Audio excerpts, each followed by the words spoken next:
I took my dog outside. A bold little squirrel sat nearby and chirped, looking at us. For a moment, in my imagination, it was as if the squirrel was saying, "I live here too." It made me wonder if there exists another sort of intelligence, on another plane, inside animals, and perhaps all things, the earth, even the universe itself. But in this little video I really want to say something about the Hebrew letter Ayin. I had watched an online music video with a desert background.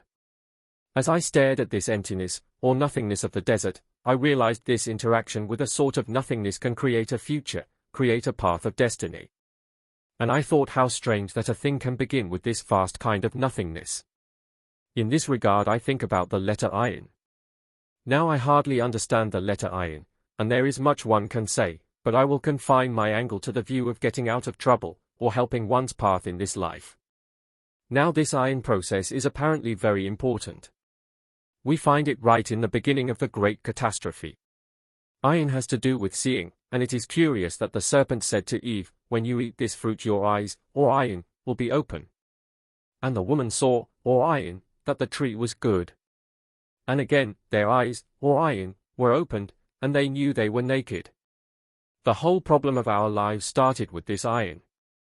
We can say the Ayin can collapse the existential plane of the material world to corruption, and as well, the Ayin can elevate the material world to become our servant, as it were.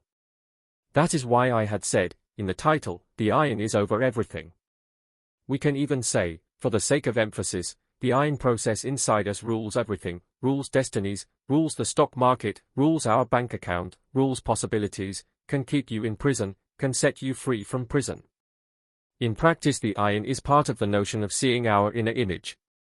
When we see ourselves pure, our exquisite self and its beauty, and in a sort of space of nothing else, that is a mind full of lovely thoughts, then the Ayin process can make paths or destinies for us.